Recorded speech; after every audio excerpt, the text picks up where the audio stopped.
Is the concept of an elven civilization predating humans truly a fictional idea? The most significant falsehood perpetuated about humanity is the notion that the further back in time we go, the more ignorant and undeveloped people were. This myth is widely endorsed with claims that during the Middle Ages, individuals at 30 were deemed very old. Well, let's remember people used to live up to the age of 40 at that time. They had no penicillin, no medicines. Now, the narrative of their poor quality of life is so prevalent that history textbooks may even claim that people slept in holes and used cobwebs for blankets. Similarly, it's a widespread misconception that ancient humans dwelt in caves. You may come across some rather outlandish claims about the ancients, such as fears of dying in their sleep, leading them to sleep sitting up, using urine to wash clothes, or employing a sponge on a stick for toilet purposes. These notions seem illogical, yet they are often presented as historical facts in educational settings. In contrast, there is evidence of a decline from a once great civilization that had an exquisite appreciation for beauty and constructed magnificent cities, palaces, roads, aqueducts across the world. They even had underfloor heating, hot water for their baths. They employed advanced construction techniques and technologies that appear superior to ours. And yes, they did have plumbing. They had ceramic pipes. So they had technology that appeared superior to ours, moving massive stone blocks and fitting them together without cement, creating structures that have endured for centuries and millennia. These stones show no signs of being worked by hand, as they bear no tool marks and possess clean, smooth lines. This civilization, as observed, was obliterated by the deluge, the Great Flood.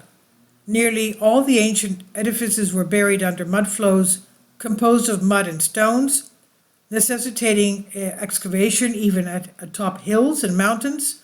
Ancient streets lay hidden beneath a 5-meter thick, 15-foot thick layer of mud, replete with scoops, plinths, and bones. Excavations of such remnants continue in Turkey and Italy today, and well, even throughout the Old World, and perhaps similar sites await discovery elsewhere if excavated correctly.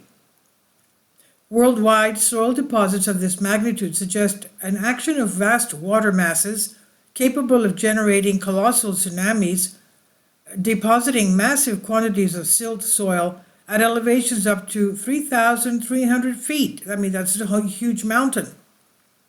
To grasp the reality of a civilization that could be described as Elven, one need only visit Greece or Italy to witness the ancient ruins and colossal stones, and even, of course, Israel, and the beauty and aesthetics of the buildings.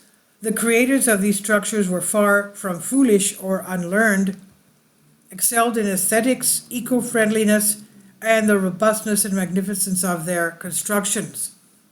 Indeed, our burgeoning population has given rise to numerous towering apartment blocks, akin to termite mounds, yet this is a far cry from the splendor of ancient edifices. Now, if anyone's been to Rome, I've been to Rome 3 times. Even if you are in a depressed mood, you just go out and walk around, and you see all this beauty of the ancient structures. I mean, it really uplifts you. Now, the sculptures provide a glimpse into the appearance of this elven civilization. They are depicted as strikingly beautiful, with distinct straight noses, prominent chins, full lips, large cow-like eyes, curly hair. Such features are unique and unlike any living people you encounter nowadays who resemble these ancient statues. Of course, the Greeks had their bridges up to their brows. On the statue of David, which is on the upper right-hand side here, that's a Michelangelo statue. You notice his nose, his bridge of his nose starts below his brow. Now, going back to this, the term Elven civilization is quite fitting.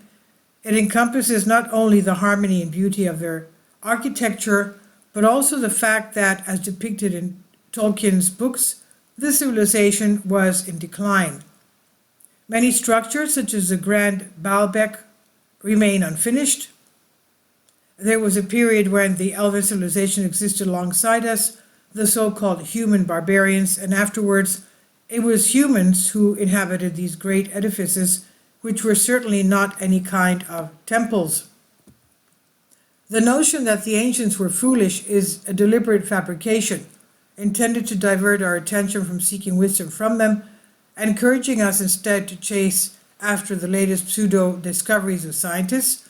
This perpetuates the belief in pseudoscience over God and reinforces the misconception that progress is linear, without considering the possibility that we might be regressing. And this is on Solask. Please leave your comments and thank you for your support. Finally, support my Patreon account. The daily posts are 5 videos daily, and they are totally different from what I have on my YouTube channel. Thank you so much for your support and that you find all my content so interesting. You'll find the Patreon account details in the description box below.